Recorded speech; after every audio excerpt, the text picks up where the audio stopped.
Welcome back to Talking Point. If you've just joined us, we're on the topic of leadership change at Singapore's women's group, AWARE.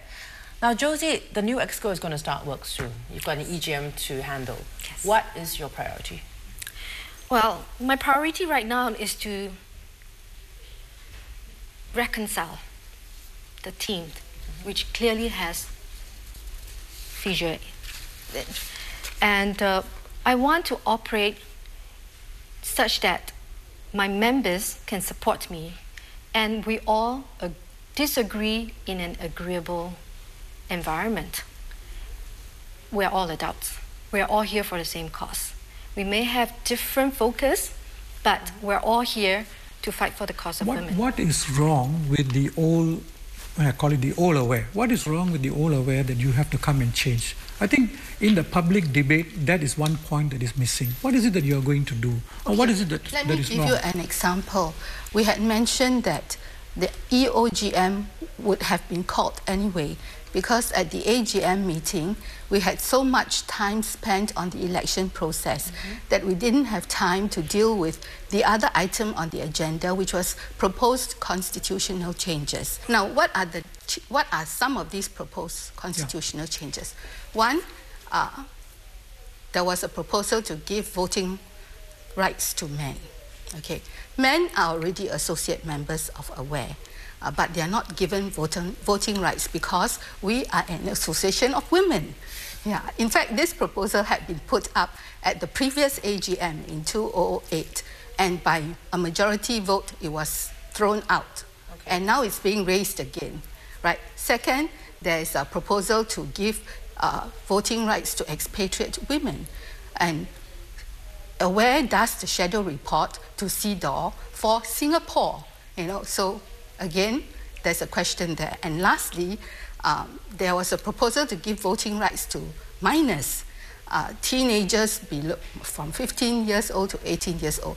And these minors need parental consent to join AWARE in the first place. Okay, just let me interrupt for a while and talk about the AGM and how it was conducted. Because there are a lot of allegations about how new members hijacked it, new members with an agenda. There was this allegation that some of the new members are anti-gay, and that this came out in the reporting and is out on cyber. I mean, there's a lot of speculation in cyberspace, but is that really true? I mean, what actually was so different in this process of this AGM that upset the former members who came out and just spoke to the media just like that? What actually happened? They say that it was hijacked, suddenly new members came in, and there's a big group of 100 people. Was any of this true? I think we are not in a position to speculate on why there is such a sudden interest in AWARE. I, for one, joined AWARE because I came across an article in the Straits Times which we interviewed Connie Singham and talked about AWARE, and I felt that AWARE stood for something I believed in, and therefore I joined as a member. As for myself, I was invited by Claire to support her in the areas of marketing and fundraising. So that's my core area of competency. And so basically I came in to support her. And I was nominated by her and seconded by an old guard. So can I ask a very direct question? Yes. This was not a well-organized, well-thought-through constitutional coup? No. Not that I know of. I didn't know her until we started working on the... Oh, wow. Yeah, I never... Yeah. Shikong, what do you hear about the AGM process? I mean, that goes back to the point about speculations and all. And the problem in speculation is that you can't verify whether that's true, and it's very damaging, I would say, at least from what we have heard about. It seemed like, as what Baoji has said, a constitutional coup. Yeah, so it's good that, they can clear the air. Well, can I ask, we talked about constitutional changes that you were concerned about, Yes. but more than that, the constitutional changes. Now that you are in AWARE, what is your agenda going to be? What is it that you're going to bring new that is quite different? Because I ask this question because there are people who say, if your ideas are the same, right, or if your ideas are different, then go and set up another group. Why do you want to come into AWARE and disturb us? I'll tell you that, okay. I have only been appointed president on Wednesday night, just hardly 3-4 days ago. Yes. And the new committee hasn't even had time to really set about working. And we were channeling all our energy towards dealing with all these issues, okay? now, coming back to your question about what we're doing is so different.